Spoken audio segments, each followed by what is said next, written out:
We are reading Power versus Force by Dr. David Hawkins, chapter 17, page number 209 of the book and page number 42 of the PDF. Physical health and power. We become healthy as well as wealthy by being wise.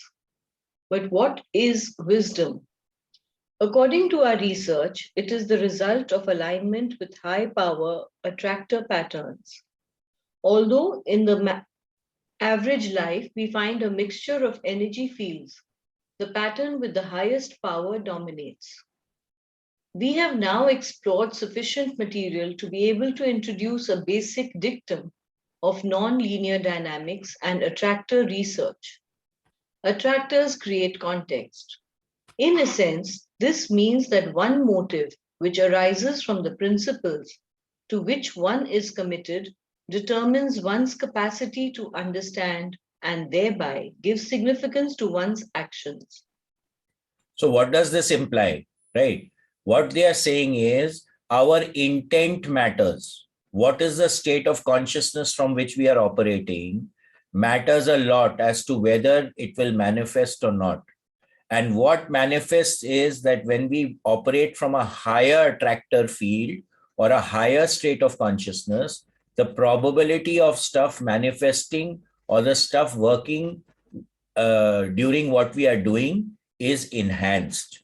Okay, so what it says over here, although we tend to find a mixture of energy fields in an average life, the pattern which the highest power dominates. So what is the intent that you have, which is operating at the highest level of consciousness, that will normally dominate. So we have to watch our thoughts. We have to watch what state of consciousness are we operating from. Are we operating from the left side of the grid or the right side of the grid? Right. This becomes very, very important in the case of manifestation.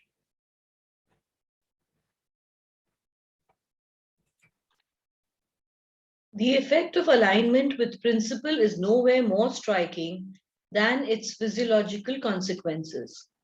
Alignment with high energy attractor patterns results in health, with weak ones in disease. This syndrome is specific and predictable. That high energy patterns can be proven to strengthen and low energy patterns to weaken through a demonstration meeting the scientific criterion of 100% replicability is a fact that which many reader is by now thoroughly familiar. So what does this imply, right? That if you're operating at a low attractor field or a low state of consciousness, it generally leads to ill health. It leads to disease because the resilience in the body system to handle the stress, to handle stuff is not there. So automatically there'll be a depletion of energy, which will result in disease.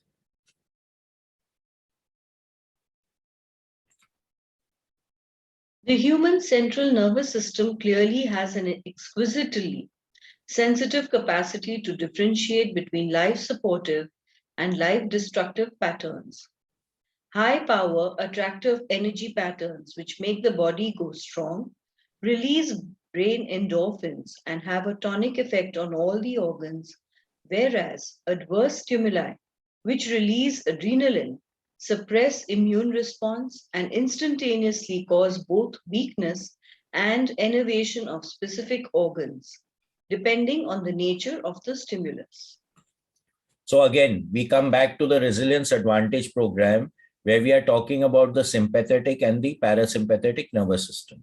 Now, whenever there is stress in the system, the sympathetic nervous system is activated and hormones such as adrenaline and cortisol, etc., secreted in the body system to allow the body to go into a fight and flight response, right? Now, if the flight and fight action does not take place, where you don't move your limbs, you don't run away, you don't fight, then those chemicals get stuck in the body system, which are very detrimental to the health of all the organs in the body system.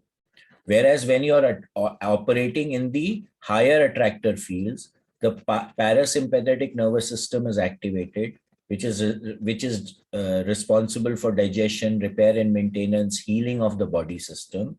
So automatically, when the parasympathetic nervous system is active, chemicals which are uplifting like DHEA and other endorphins and joyous chemicals, serotonin, etc., produced in the body system, which allows the body to function in a better and a much more efficient and effective manner.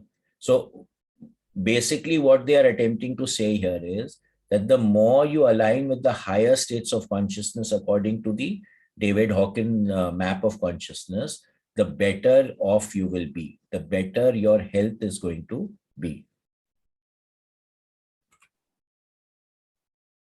It is this clinical phenomenon upon which treatment modalities such as chiropractic, acupuncture, reflexology, and many others are based.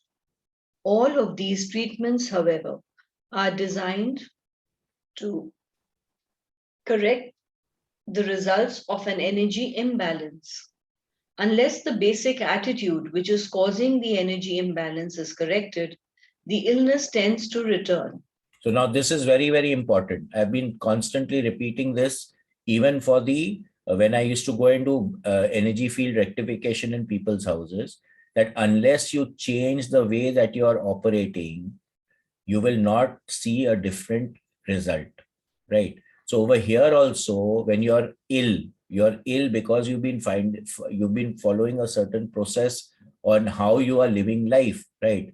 Now, acupressure, acupuncture, all these modalities can help support health.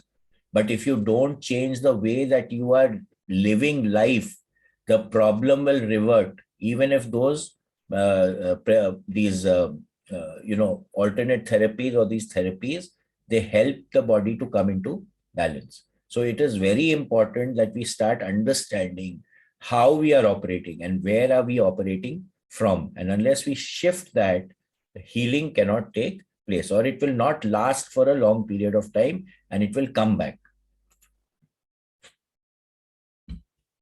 People by the millions in self-help groups have demonstrated that health and recovery from a whole gamut of human behavioral problems and illnesses comes as a consequence of adopting attitudes correlated with high energy attractor patterns. That is spiritual. So what does it imply? Health will come when we associate with higher level attractor patterns. That is things which are above 200 in the David Hawkins scale of consciousness. And the higher we go, the better off we are going to be.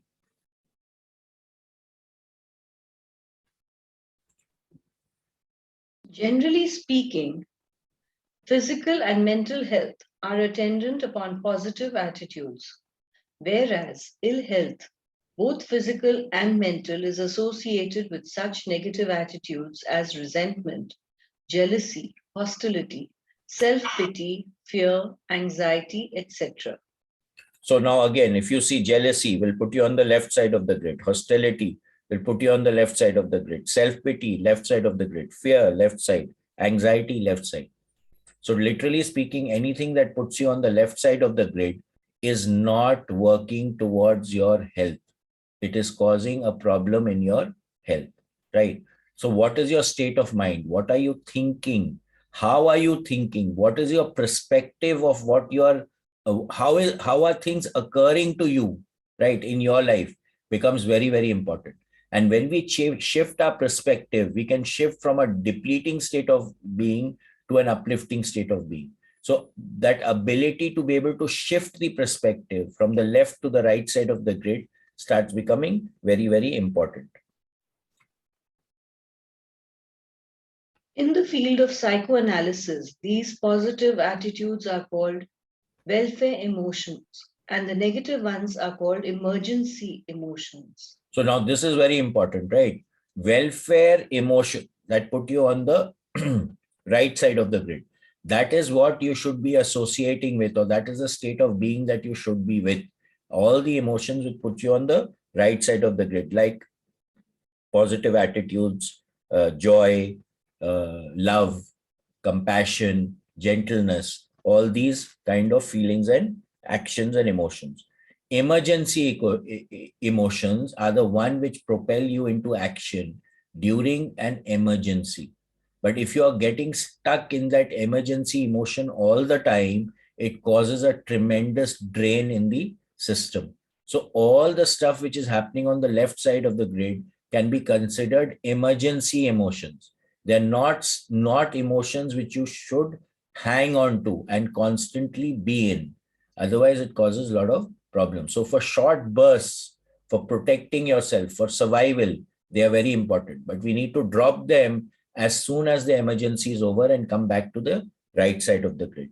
Animals do this very well. There's an emergency, they'll go into action. As soon as the emergency is over, they'll immediately cool down and start grazing again. Okay. So it doesn't happen with humans. Humans actually carry that emotion, which is what creates the problem. Chronic immersion in emergency emotions results in physical or mental ill health and a gross weakening of one's personal power. How does one overcome negative attitudes so as to avoid this atrophy of power and health? Clinical observation indicates that the patient must reach a decision point.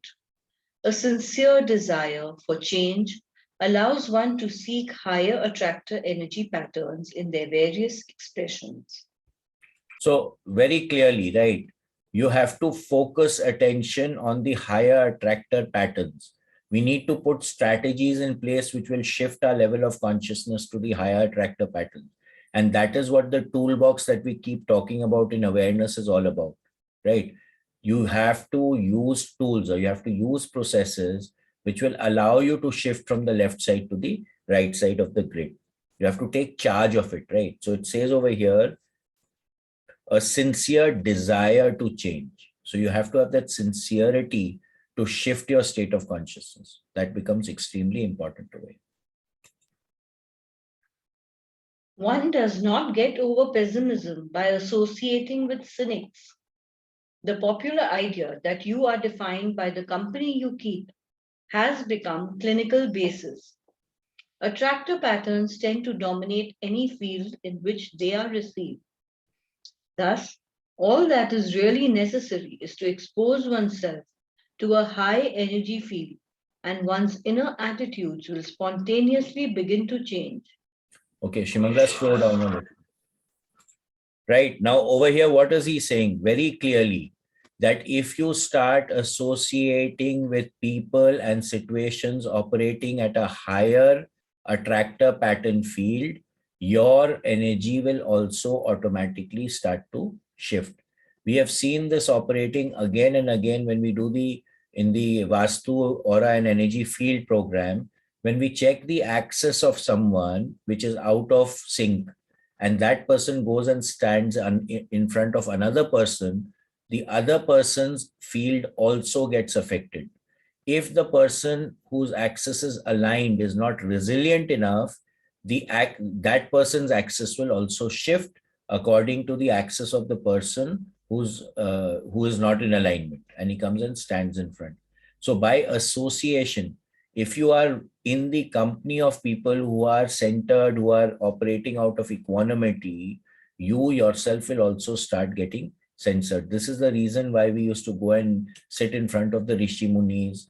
We go to places which have high energy fields like temples, etc. The moment we go there and we soak in that energy, it tends to align our field for us. Attractor patterns tend to dominate any field in which they are received. Thus, all that is really necessary is to expose oneself to a high energy field, and one's inner attitudes will spontaneously begin to change. This is a phenomenon well known among self help groups, as reflected in the saying, just bring the body to the meeting. If you merely expose yourself to the influence of higher patterns, they begin to rub off. As it is said, you get it by osmosis. So again, if you are in the field of a person operating at a higher attractor field pattern, it will automatically, spontaneously start to rub off on you. So suppose you want to learn something, go and go into the field of someone who knows that subject, and automatically you will start to understand the subject better because of osmosis. It will rub off from him onto you.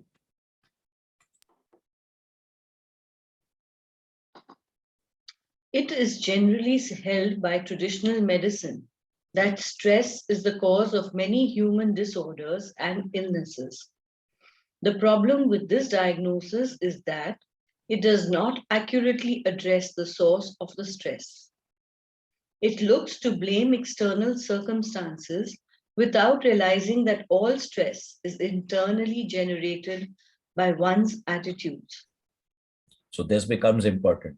It is a given fact that any kind of imbalance, right, within our system, the cause of entropy in any system is caused by stress. So today, if I'm not well, the entropy in my system is high. If I'm well, the entropy in my system is low. But whatever the situation may be, I can turn it around and look at it from a higher attractor field if I can shift my attitude or how that situation is occurring to me, right? That becomes very important. We had a talk on a guy called Viktor Franklin in our 915 talks. This guy was in the Auschwitz German concentration camp, and he wrote a book about how he lived over there. And you have to read that book or his books, he's written many books, to understand that even within that situation, how he created joyous and fun activities for himself. So although he was in a very, very adverse situation, but he turned his attitude around towards the situation to become happy. And he has actually now started a system of therapy based on his experiences in the Nazi concentration camps.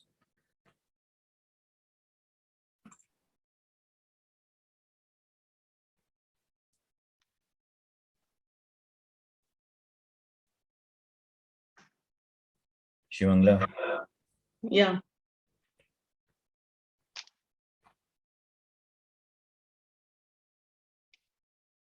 It is generally held by traditional medicine that stress is the cause of many human disorders and illnesses. The problem with this diagnosis is that it does not accurately address the source of the stress. It looks to blame external circumstances without realizing that all stress is internally generated by one's attitude. It is not life's events, but one's reaction to them that activates the symptoms of stress. So again, this becomes important, right? How does the event or situation occur to you? What is your attitude about that situation, which is the cause of stress, right? So now if I can shift my attitude that if something is going wrong, technically speaking, I take my attitude that no, this is a great thing which is happening to me. I am being able to learn a lesson rather than saying, hi, mere saath kya ho gaya? What is this? I can't handle it. I can't deal with it, right? So again, being on the right side or the left side of the grid, whenever any situation is occurring, is the basic factor which decides whether you will get stressed or you will not get stressed. And whether you get stressed or not stressed is also indicative of the chemicals that are going to be secreted in your body system, which will result in health or ill health. A divorce, as we have said, can bring agony or relief. Challenges on the job can result in stimulation or anxiety, depending on whether one's supervisor is seen as a teacher or an ogre. So again, what is our attitude towards an event or a situation really determines whether it will lift us up or it will pull us down. The same situation can be taken by one person as a depleter, and that same situation can be taken by another person as an uplifter. right? So again, it is based on your attitude, in our attitude about the situation or the person, etc., which actually gets us stressed or gets us out of stress. Our attitudes stem from our positions, and our positionality has to do with motive and therefore context. So again, this becomes very, very important, right? What is our perspective on that particular event, on that particular person? That is what actually determines what is our intent, and that determines the context with which we actually relate to that particular situation or person. According to the overall way in which we interpret the meaning of events, the same situation may be tragic or comic. Physiologically speaking, in choice of attitude, one chooses between anabolic endorphins or catabolic adrenaline. Okay, so what does this imply? Our choice of attitude in that particular situation determines whether building or growth and development endorphins are secreted in the body, or adrenaline, which is actually eating into the body, which is not good for the body, gets secreted. It would be foolish to claim that the only impacts on our health are those originating internally. Impersonal elements of the physical world can also increase or decrease our strength. Here too, kinesiological testing is valuable. It will clearly show that synthetics, plastics, artificial coloring, preservatives, insecticides, and artificial sweeteners, to mention a few, make the body go weak. So anything that is artificial, right, generally as a thumb rule, will make the body go weak. So synthetic fibers, food with a lot of additives, food which is processed, will generally make the body go weak. It will clearly show that synthetics, plastics, artificial coloring, preservatives, insecticides, and artificial sweeteners, to mention a few, make the body go weak. Whereas substances which are pure, organic, or made by human hands tend to make us go strong. If we experiment with vitamin C, for example, we find that organic vitamin C is far superior to chemically produced vitamin C. One makes you go strong and the other does not. Eggs from organically fed free-range chickens have much more intrinsic power than eggs from caged and chemically fed chickens. The health food movement seems to have been right all along. So very, very clearly, anything that is processed is not natural, will make us go weak, right? Now, if a chicken is caged, there's no movement, it is being forced to lay an egg, naturally the egg will not be high in energy. So it will give you a lower kick, it will give you a lower yield of energy.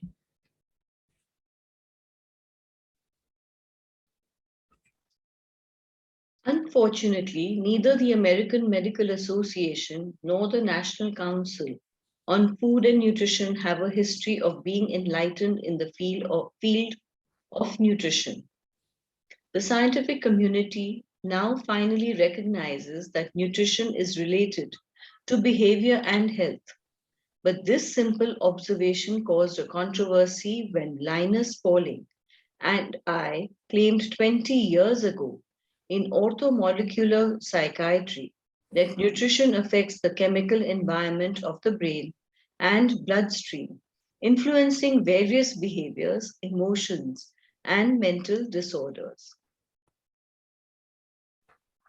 More recently, this author published a series of papers, the last in 1991, on a 20-year study showing that a regimen of certain vitamins neurological disorder called tardive dyskinesia, a frequently irreversible disorder which occurs in a high percentage of patients on long-term treatment with major tranquilizers. In a study of 61,000 patients treated by 100 different doctors over a 20-year period, the introduction of vitamins B3, C, and E, and B6 decreased the expected rate of this terrible neurologic disorder from 25% to 0.04%. Among 61,000 patients protected by high dosage vitamin therapy, only 37 patients, rather than the predicted nearly 20,000, developed the disorder. So the use of vitamins, right, and especially vitamin C and E, and of course D also, can really reduce the illnesses that we have. But the paper was largely ignored in the United States because there was still no paradigm to give it credibility. The medical profession has simply been uninterested in nutrition, and organized medicine has traditionally been less than kind to innovators. It is helpful to remember that it is a foible of human nature to stoutly defend an established position, despite overwhelming evidence against it. The only healthy way to deal with such lack of recognition is acceptance. Once we really understand the human condition, we will feel compassion where we once might have felt is one of the highest of all energy attractor power patterns. As we shall see, our capacity to understand, forgive, and accept is directly linked to our personal health. Okay. So again, acceptance of what is becomes very, very important, because unless you, first thing is becoming aware of something. The second thing is acceptance. If we don't accept it, then we can't work with it. So that's why acceptance becomes very important. Okay, this is happening to me, right? Now what do I do about it? Only then you can sort it out. And of course, compassion is one of the highest of the energy attractor patterns. So gentleness, compassion, love, playfulness, all these are in the higher attractor patterns field.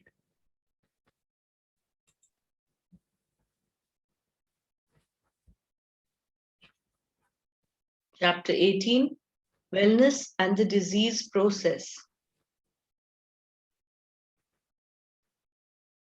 Through the ages, with certain emotions and attitudes. It has been a common observation through the ages that certain diseases are associated with attitudes. The medieval concept of melancholy, for instance, connected depression with impairment of the liver. In contemporary times, many physical disorders have been clearly linked with the emotions of stress. That emotions do have a physiologic consequences is well documented. In the early days of psychoanalysis, research to identify specific diseases with specific psychological conflicts gave rise to the whole field of psychosomatic inquiry. We have all heard about the connection between heart disease and type A versus type B personalities, and of how suppressed anger results in hypertension and strokes. The presumption has been that emotions affect hormonal change through neurotransmitter variations in different areas of the brain associated with controlling different organs by way of the autonomic nervous system. Again, our emotions determine which side of the grid we are in, and that determines how our nervous system is reacting physiologically to various stimuli. If I'm on the left side of the grid, then again, as we mentioned, chemicals like adrenal and cortisol are secreted. When we are on the right side of the grid, ADHD and other growth hormones are secreted in the body system.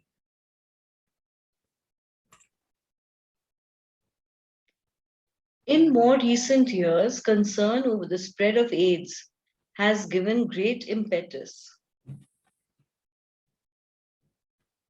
to research on the body's immune system. Generally, it appears that that which is experienced as stress results in suppression of the thymus gland. With this, the body's defenses are impaired. But the So over here, what happens is that the thymus gland is related to immunity, and the thymus gland is in the heart area. Whenever we are stressed, the HRV of the hearts gets erratic, and it automatically affects the functioning of the thymus gland, which results in impairment of our body's immunity system. So we become more susceptible to diseases and viruses, etc. But the various research approaches to this topic fail to examine the relationship between belief systems and attitudes and the resultant context of perception, which determines the nature of individual experience. So basically what he's saying here is that our belief systems and attitudes determine what we see and how we see. So I have written over here on my board here, we do not see things as they are, but as we are. So we will only notice and see things that resonate in us. And because they resonate, that means that frequency or vibration is in us. That's why we notice it. So what are you noticing becomes the point over here, right? It determines with what context are you noticing, determines your behavior patterns. It depends on what state of consciousness that you are operating at internally. So that is what we want to watch, right? What is it that we are noticing, and with what attitude are we noticing?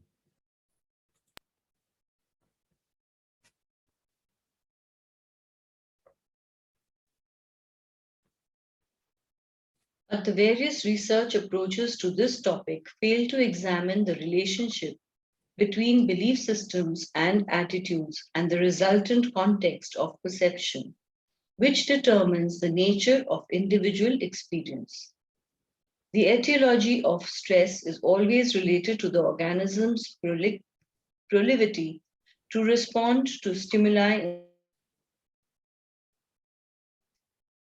Drawing on what we already know from the mathematics of nonlinear dynamics and attractor research, as clinically confirmed by kinesiology and acupuncture, we can derive a formulation of the basic nature of the disease process itself. An idea or constellation of thoughts presents itself in consciousness as an attitude which tends to persist over time.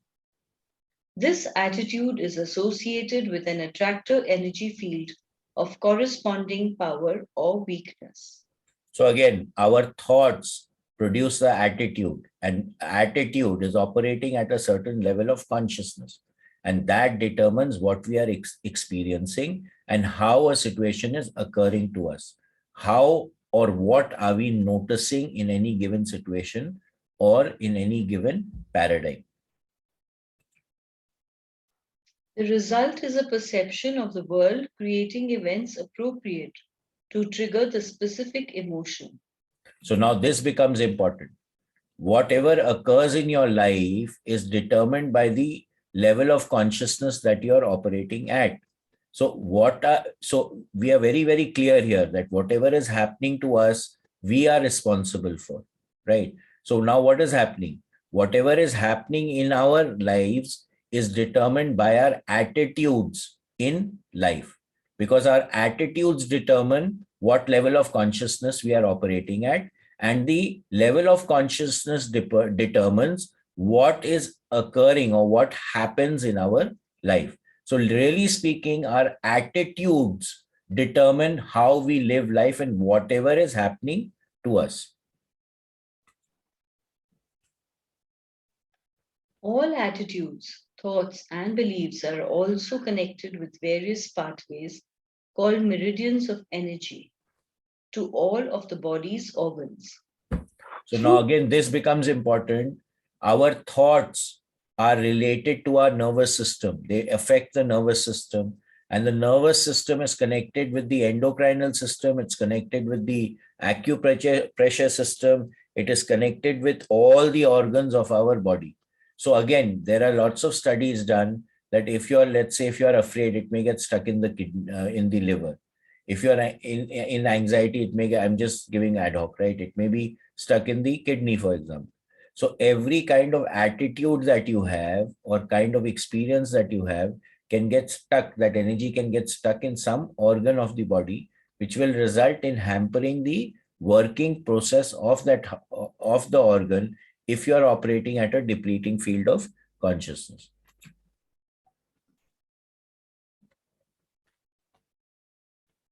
Through kinesiologic testing, it can be demonstrated that specific acupuncture points are linked with specific attitudes, and the meridian, in turn, serves as the energy channel to specific muscles and body organs. These specific meridians have been traditionally named according to the organs that they energize, that is, the heart meridian, gallbladder. There is nothing mysterious about. One second. So now, what is happening? Each of the meridians is also connected with an organ system. And if the meridian line is not functioning properly, the energy is not getting transmuted properly, then automatically it will affect the functioning of that particular organ.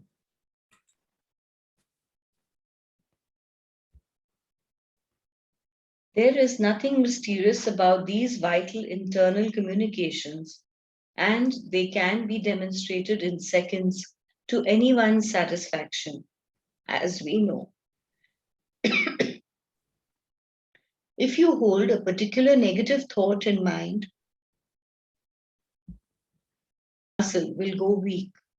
If you replace the thought with a positive idea, the same muscle will instantly go strong. The connection between mind and body is immediate. So the body's responses shift and change from instant to instant in response to one's train of thought and its associated emotions. So again, it's a matter of resonance. So every thought will have a resonance with some muscle in the body or some organ in the body. So if you're keeping on having depleting thoughts, whichever organ or muscle it resonates with, it will automatically weaken that organ or muscle.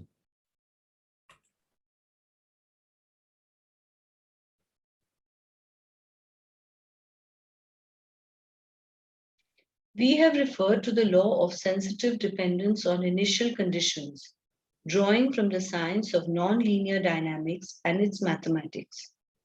We will recall that this describes the manner in which a minuscule variation in a pattern of inputs can result in a very significant change in the eventual output.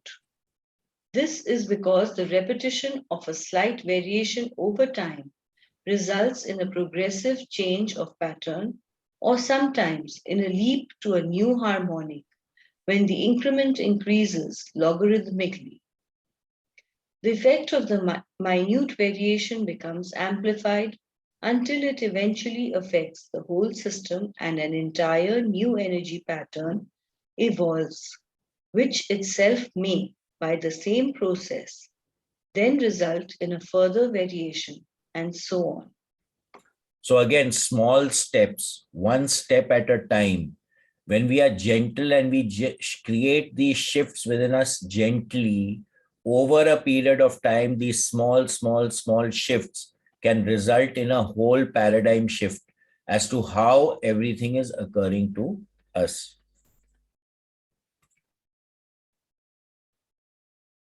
In the world of physics, this process is called turbulence and is the subject of an enormous amount of research, especially in the field of aerodynamics, in a combined focus of physics and mathematics. Such turbulence, when it occurs in the attractor energy fields of consciousness, creates an emotional upset which continues until a new level of homeostasis is established. So anything that creates a flutter in your field will harm your equanimity and equilibrium. When it does that, the homeostasis, that is the balance with which the body operates, gets disturbed. And it remains disturbed till something else comes into the field to again put it into centeredness or equanimity, and then the balance will return. So that's why it's very important to have strategies to pull ourselves from the left side of the grid to the right side of the grid.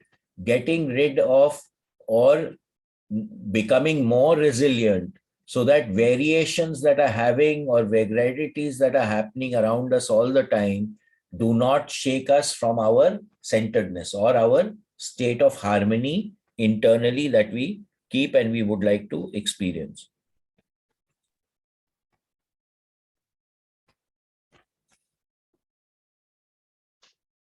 When the mind is dominated by a negative worldview, the direct result is a repetition of minute changes in energy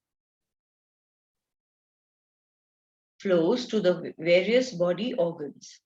So again, so even small shifts in a way that we are looking at things, right? If we are looking at it from a depleting state of consciousness, from a depleting state of mind, it will automatically result in creating changes which are not good for our organ system of the body.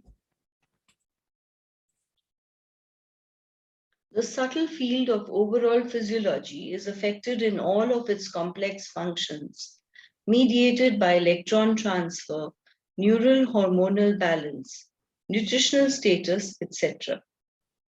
Eventually, an accumulation of infinitesimal changes becomes discernible through measurement techniques such as electron microscopy, magnetic imaging, or X-ray or biochemical analysis. But by the time these changes are detectable, the disease process is already well advanced in its own self-perpetuating resonances. So again, all these stresses can cause lots of issues. And now we have technology which can actually start looking at what is going wrong. But even today, the technology that we have, which is used in normal medical science, is not able to catch it fast enough to be able to do something about it in many cases. So again, we need subtle equipment. Like in awareness, we've got the Aura camera, we've got the GDV, we've got biofield imaging, we've got biofield tuning. There's so many processes that we can use to actually determine whether the field is off center, it is off balance. And if we can get into the system before it goes totally off balance, it is possible to pull it back into sync without any kind of intervention. Now, of course, if you look at normal allopathic treatment, it is more invasive. So naturally, you cannot treat something before it has occurred. But in alternate therapies, it is possible to actually treat a going to occur occurrence before it occurs.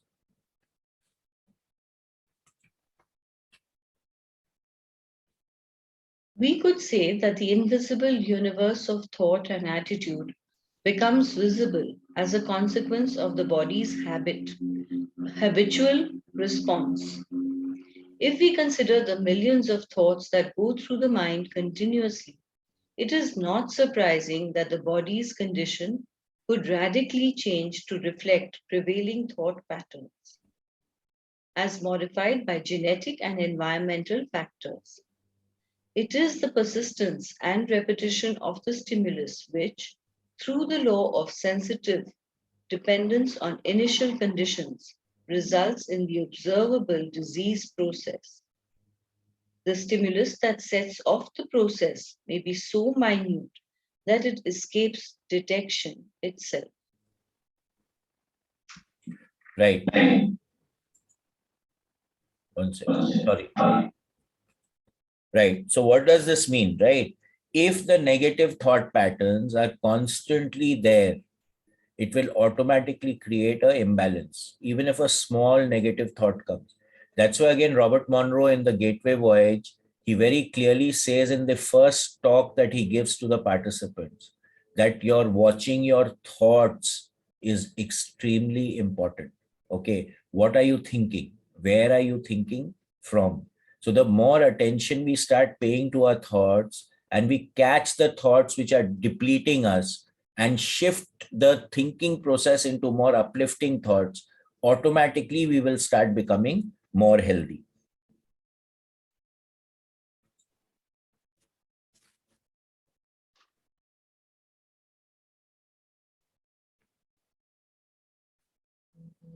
If the scheme of disease formation is correct, then all disease should be reversible by changing thought patterns and habitual responses. In fact, spontaneous recoveries from every disease known to mankind have been recorded throughout history. So again, if the cause of the disease is X, if you eliminate X, then the disease will also get eliminated. And if most of the diseases that we have is caused by our behavior and our thought patterns, the moment we shift the way that we are looking at things, way things are occurring to us, we change our thought patterns, we change the effect of the pattern that is having on us, which may be causing the disease. Again, it's based on the resonance effect. So if we can shift the resonance, if we can shift the frequency, then automatically everything shifts. This phenomenon was the subject of ABC Television's 2020 on April 8, 1994. Traditional medicine has documented spontaneous cures, but has never had the conceptual tools with which to investigate the phenomenon. So again, spontaneous remission has taken place all the time, all over the world. But again, if in the olden times, we did not have the instruments to determine what was there. Even today, we don't have the instruments, but we have some instruments. There's a video by Greg Braden where they have these Chinese healers and they have taken a sonographic picture of a tumor, and it's on one side of the screen. On the other side of the screen, it's a live transmission of the tumor in the stomach, and these healers are healing that. And in front of our eyes in the sonography, the tumor starts to shrink and it disappears. Right. So everything is possible. If we are able to shift our frequency of vibration, then we can shift anything that is there. But even thoroughly modern surgeons are very reluctant to operate on anyone who is convinced that he will die during the surgery, because not infrequently such patients do just that. Right. So if a person is thinking they are going to die, then naturally healing becomes a problem because our thoughts result in what is happening to us. So if I'm thinking that I'm going to die, I'm going to die, I'm going to die, then it becomes impossible, or it becomes very difficult for even the normal allopathic medical doctors to make you recover. So it becomes very important. What is our attitude? So even in an adverse situation, if we can keep our spirits up, that is what will determine the ultimate outcome. It is said in Alcoholics Anonymous that there is no recovery until the subject experiences an essential change of personality. So again, Alcoholic Anonymous is an organization which helps alcoholics or people who are addicted to various things to attempt to get out of their habit. But that shift will only take place if there is a shift in the process by which the person is living his life, or a shift in personality, right? Otherwise, it cannot take place. So we keep using this example all the time that if I am using the process to make aloo sabji, I cannot expect aloo dum, right? So if I want to change, then I have to change the way that I am doing things, which is also a result of the change of personality.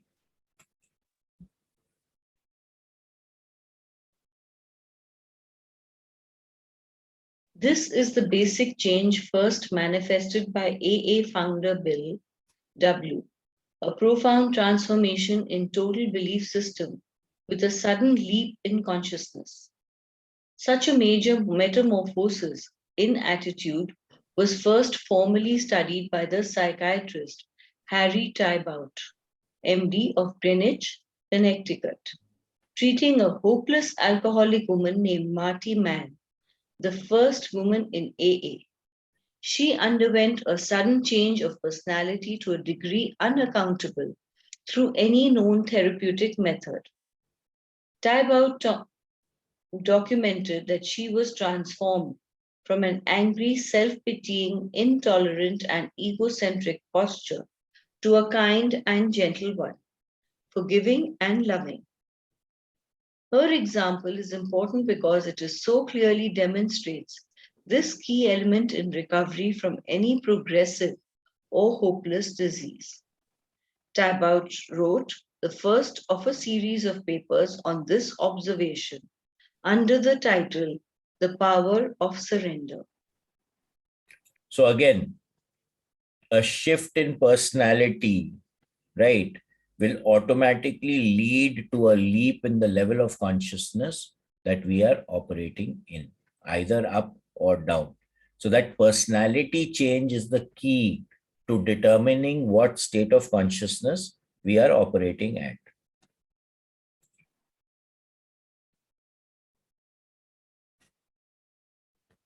In every studied case of recovery from hopeless and untreatable disease, there has been this major shift in consciousness so that the logic process no longer dominated. The steps necessary for recovery from such grave illness were formalized by the first 100 alcoholics who recovered.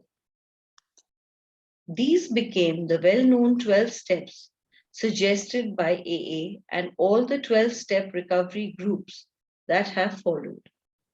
The fact that pursuing these steps has resulted in the recovery of millions of people suggests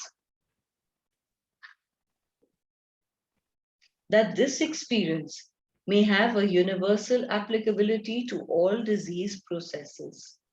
So in Alcoholic Anonymous, there are 12 steps or 12 things that a person needs to go through, right? And when they go through, it creates a certain thinking process change, which can result in the change in personality, which can affect the health and well-being of the person concerned.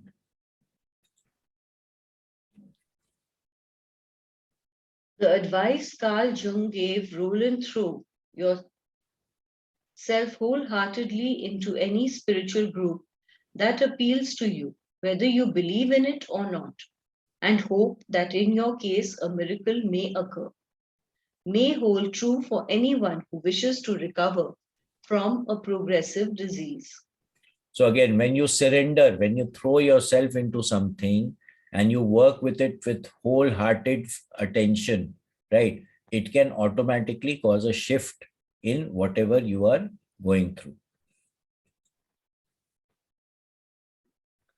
In spontaneous recovery, there is frequently a marked increase in the capacity to love and the awareness of.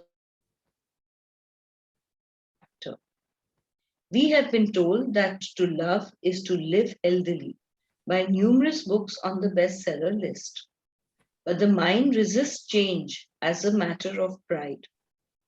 Love of our fellow man can ensue only when we stop condemning, fearing, and hating him. Such radical change can be disorienting. The courage to endure the temporary discomfort of growth is also required. Recovery from any disease process is dependent on willingness to explore new ways of looking at and life, oneself and life. This includes the capacity to endure inner fears when belief systems are shaken. People cherish and cling to their hates and grievances. To heal humanity, it may be necessary to pry whole populations away from lifestyles of spite, attack, and revenge. So, again, it is a matter of moving from the known to the unknown. That is what will create the shifts in our lives. And we have to transcend the fear of moving into an unknown direction rather than being in our safe zone where we are happy. Most of the time, this can only happen when you start becoming aware of what is happening with you. So the first step is always awareness. The second step is accepting what is happening, right? Rather than, ignoring what is happening. If you do not accept what is happening, then again, change cannot occur.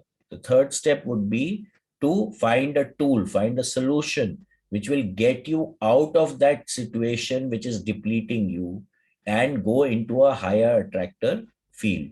And then naturally, the fourth step would be to implement that change that you are looking for or apply that tool that you're looking for. And the fifth step would be to observe whether it is working or not. If it is not working, we go back to step 3 and then do something differently. So the idea is to start becoming aware that where are we operating from and whether or not we want to do something about it.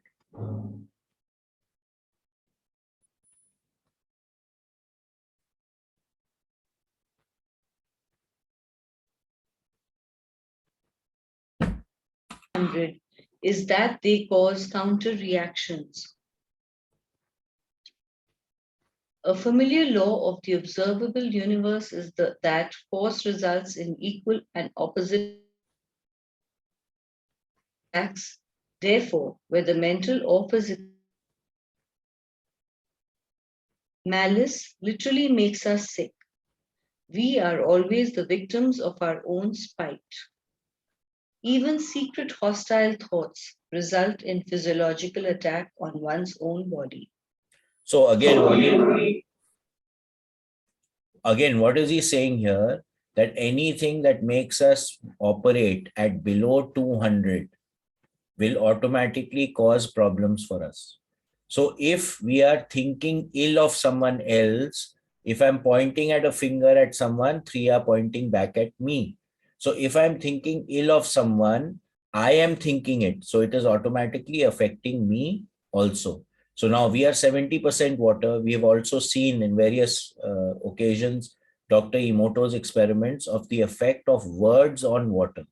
So if I'm thinking of killing someone, if I'm thinking of harming someone, then that essence, that vibratory frequency is in us. So it will affect the water in our system and it will affect us, right? So again, we come back to the same proposition that we need to watch our thoughts, right? All the time, because thoughts result in action. So even if I'm thinking of harming someone, I'm actually harming myself more. So that is why that shift in state of consciousness becomes extremely important. I think we can stop here today.